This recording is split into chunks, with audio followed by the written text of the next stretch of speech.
रांपी से उठी हुई आंखों ने मुझे क्षण भर टटोला और फिर जैसे पतियाए हुए स्वर में वह हंसते हुए बोला, बाबूजी, मेरी निगाह में न कोई छोटा है न कोई बड़ा है।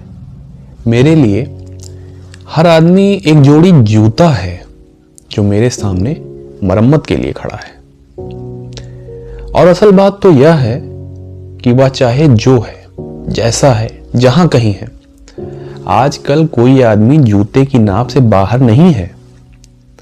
फिर भी मुझे ख्याल रहता है कि पेशेवर हाथों और फटे जूतों के बीच कहीं ना कहीं एक आदमी है जिस पर टांके पड़ते हैं, जो जूते से झांकती हुई अंगुली की चोट छाती पर हथौड़े की तरह सहता है।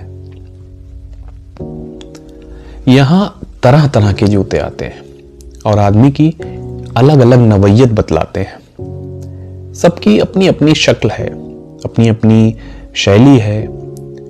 मसलन एक जूता है, जूता क्या है, चकत्तियों की थैली है। इसे एक आदमी पहनता है जिसे चेचक ने चुग लिया है। उस पर उम्मीद की तरह देती हुई हंसी है, जैसे टेलीफोन के खंभे पर कोई पतंग फंसी है और खड़खड़ा रही है। बाबूजी, इस पर पैसे क्यों फूंकते हो? मैं कहना चाहता हूं, मगर मेरी आवाज लड़खड़ा रही है। मैं महसूस करता हूं भीतर से एक आवाज आती है, कैसे आदमी हो, अपनी जाति पर थूकते हो? और आप यकीन करें, उस समय मैं चकत्तियों की जगह आंखें टांकता हूं और पेशे में पड़े हुए आदमी को बड़ी मुश्किल से निभाता हूं। एक जूता और है जिससे पैर को नाद कर एक आदमी निकलता है सैर को। ना वह अक्लमंद है, ना वक्त का पाबंद है। उसकी आंखों में लालच है, हाथों में घड़ी है। उसे जाना कहीं नहीं है, मगर चेहरे पर बड़ी हड़बड़ी है। वह कोई बनिया है या बिसाती है, मगर रौब ऐसा कि हिटलर कनाती है।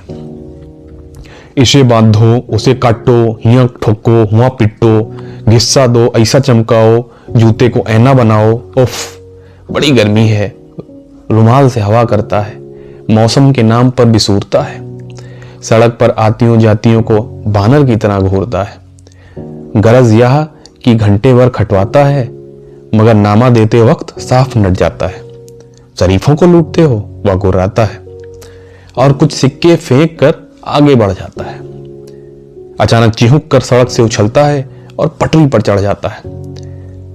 चोट जब पेशे पर पड़ती है तो कहीं ना कहीं एक चोर कील दबी रहती है। चोट जब पेशे पर पड़ती है तो कहीं ना कहीं एक चोर कील दबी रह जाती है, जो मौका पाकर उभरती है और अंगुलियों में गड़ती है।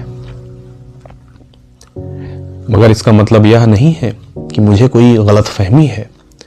मुझे हर वक्त यह ख्याल रहता है कि जूते और पेशे के बीच कहीं ना कहीं एक अदद आदमी है जिस पर टांके पड़ते हैं, जो जूते से झांकती हुई अंगुली की चोट छाती पर हथौड़े की तरह सहता है। और बाबूजी, असल बात तो यह है कि जिंदा रहने के पीछे अगर सही तर्क नहीं है तो रामनामी बेचकर या रंडियों की दलाली करके रोजी कमाने में कोई फर्क नहीं है। और यही वह जगह है जहां हर आदमी अपने पेशे से छूटकर भीड़ का टमकता हुआ हिस्सा बन जाता है। सभी लोगों की तरह भाषा उसे काटती है, मौसम सताता है। अब आप इस बसंत को ही लो, यह दिन को तांत की तरह तानता है। पेड़ों पर लाल लाल पत्तों के हजारों सुक्तल्ले धूप में सींचने के लिए लटकाता है। सच कहता हूं, उस समय रापी की मूठ को हाथ में संभालना मुश्किल हो जाता है। आंख कहीं जाती है, हाथ कहीं जाता है, मन किसी झुंझुलाए हुए बच्चे सा काम पर आने से बार बार इनकार करता है। लगता है कि चमड़े की शराफत के पीछे कोई जंगल है जो आदमी पर पेड़ से वार करता है। और यह चौंकने की नहीं, सोचने की बात है। मगर जो जिंदगी को किताब से नापता है, जो असलियत और अनुभव के बीच खून के किसी कमजात मौके पर कायर है, वह बड़ी आसानी से कह सकता है कि यार तुम मोची नहीं, शायर है। असल में वह एक दिलचस्प गलतफहमी का शिकार है, जो यह सोचता है कि पेशा एक जाति है और भाषा पर आदमी का नहीं, किसी जाति का अधिकार है। जबकि असलियत यह है कि आग सबको जलाती है, सच्चाई। जबकि असलियत यह है कि आग सबको जलाती है, सच्चाई सबसे होकर गुजरती है। कुछ हैं जिन्हें शब्द मिल चुके हैं, कुछ हैं जो अक्षरों के आगे अंधे हैं। वे हर अन्याय को चुपचाप सहते हैं और पेट की आग से डरते हैं। जबकि मैं जानता हूं कि इनकार से भरी एक चीख और एक समझदार चुप, दोनों का मतलब एक है। भविष्य गढ़ने में चुप और चीख अपनी अपनी जगह एक ही किस्म से अपना अपना फर्ज अदा करते हैं। ये कविता थी सुदामा पांडे धूमिल की।